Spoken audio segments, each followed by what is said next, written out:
Demolisyon sa usa ka barangay sa Cagayan de Oro City tensionado human nagkabangi ang barangay kapitan ug sheriff sa pagpatuman sa demolition order.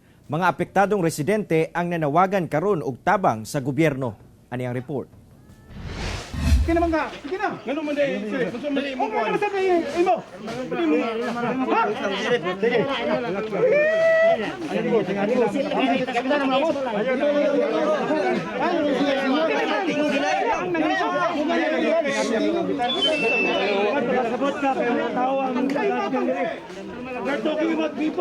Mao kini ang pagtinubagay ug halos misangko sa pisikal diyang nagtagbo sila Barangay Lapasan Kapitan Julito Ogsimer ug Sheriff Joseph Maagad sa demolisyon nga gipatuman sa Upper Kulambog, Lapasan, Cagayan de Oro City. Ang tinubdan sa away ang wala pagsinabtanay sa duha ka grupo sa pag-implementar sa demolition order alang sa kapin gatos ka balay sa mong lugar. Matod ni Kapitan Ogsimer nga inisal nilang nasabutan nga alauna sa hapon pa mosulod ang grupo sa demolition team. Sanglit ang mga residente una ang muguba sa ilang balay aron masalbar pa ang ubang gamit. Apan nakurat ang kapitan tungod buntag pa. Aduna nay misulod nga demolition team ug nagsugod pagguba sa usa ka balay. Depensa sa sheriff nga ang tagbalay kuno mismo ang mihangyo kanila nga tabangan sila sa pagguba sa iyang balay. Hinoon, wala madugay, nasulbad ang panagbangi human nga gipasabot sa tagbalay ang nahitabo kang kapitan. Problema kay basin og magbagot-bot unya ba nga dili mapuslan ang paggupa.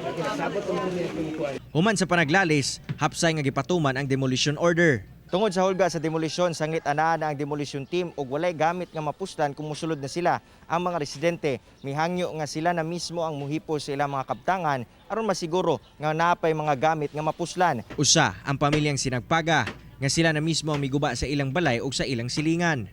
Si Nanay Celestina Sinampaga nga sobra 25 ka tuig na nga nagpuyo sa lugar, emosyonal sa pagpahawa kanila. Sulod sa gidugayon namong pagpuyo din sir.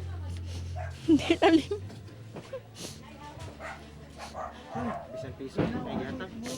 Ingon sila sir, bayaran man kuno mi pero wala pa mi kay balog. Tinuod ba nga bayaran mi? Ang pamilyang Tapasaw, dawat na ang nahitabo sa ilang pamilya. Busa hinay-hinay na gayud silang mibungkag sa ilang panimalay.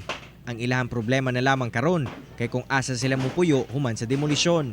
Mga ira kay panabangan ang tabangan mi nga maka nami kapuyan kay karon babalin pa mi sa barangay.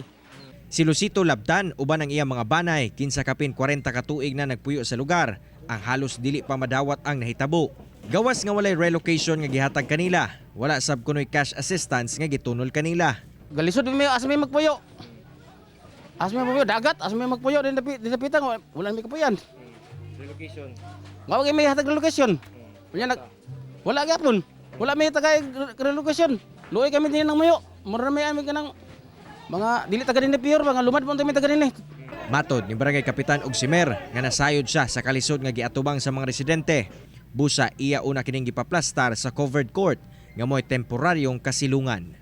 Subo lang kayo ko sa syudad nga nung dapat untang mahitabo ingani naa magid untang ilang representative. Mao man gina siya basta na demolition protocol magina na yung mga ensas gobyerno nato ana nga ang ani nga maghatag og patagad pero amot naningala ko nga nung naingani nya wala sila.